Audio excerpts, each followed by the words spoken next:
हरे कृष्णा, राधे राधे। एक बाबरी गोपी के हृदय की करुण पुकार।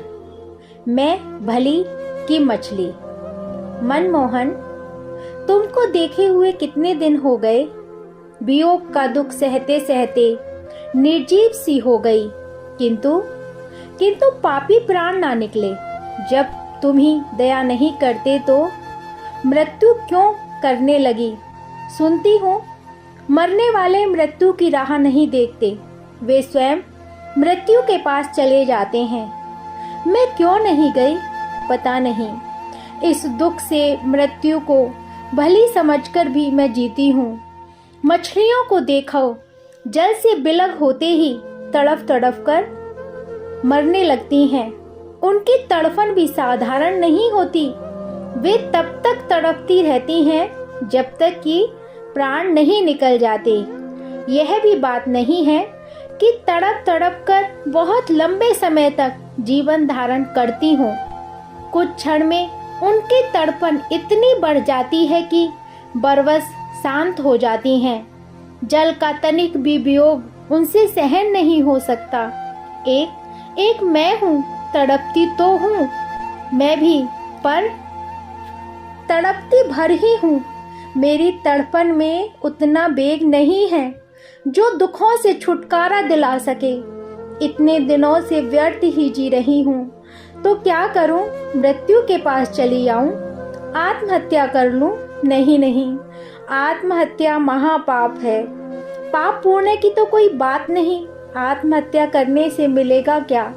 यदि कोई यह विश्वास दिला दे कि ऐसा करने से कन्हैया मिल जाएंगे, तो फिर आत्महत्या करने में क्षण भर की भी देर ना लगाऊंगी। पर कौन जाने पीछे क्या होगा।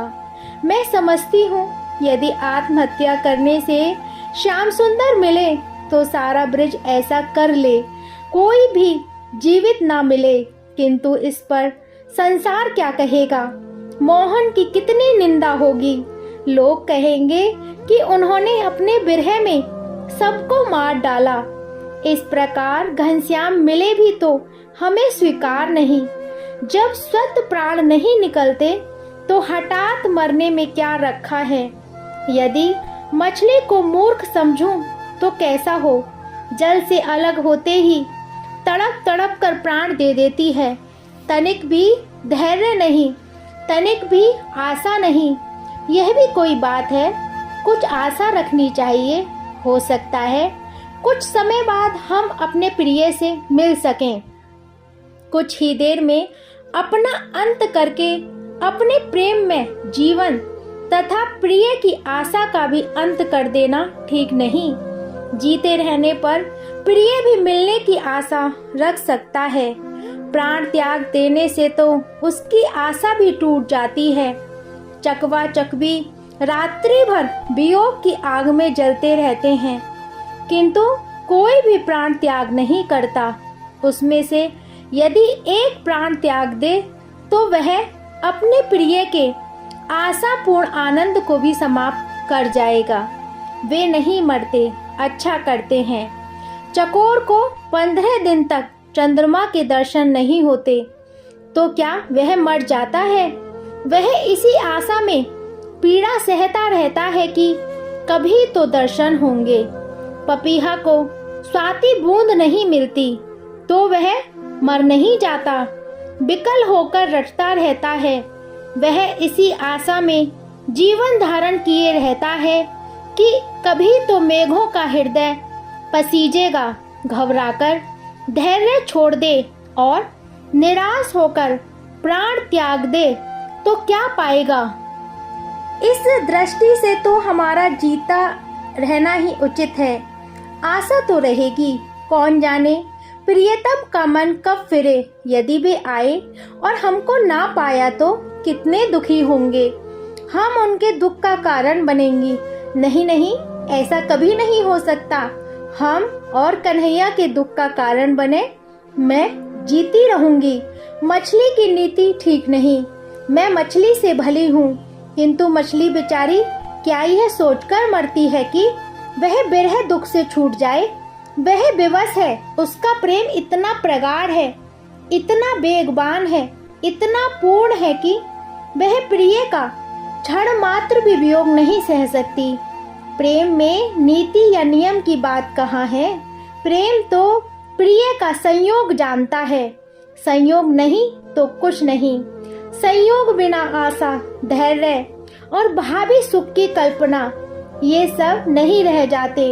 वियोग होते ही प्राण त्याग पूर्ण प्रेम का परिचायक है। तो हमारे प्रेम में अवश्य ही कुछ कमी प्रतीत होती है, तभी तो प्राण नहीं निकलते। तब तो हमसे मछलियां भी भली हैं, किंतु हमारे प्राण, शरीर तथा श्रृंगार आदि सब कन्हैया के लिए ही हैं। हम प्राण त्याग दें और उन्हें दुख हो तब जब प्राण मेरे नहीं, तो उसे त्यागने का मुझे फिर क्या अधिकार है। मछली से मैं ही अच्छी हूँ, किंतु हाय राम, फिर वही किंतु किससे पूछूं। कौन बताए मैं भली या मछली। नेत्र बंद हो जाते हैं और गोपी गुनगुनाने लगती है। अगर तुम ना आए तो दिल क्या करेगा, तुम्हारे लिए ही तड़पता रहेगा।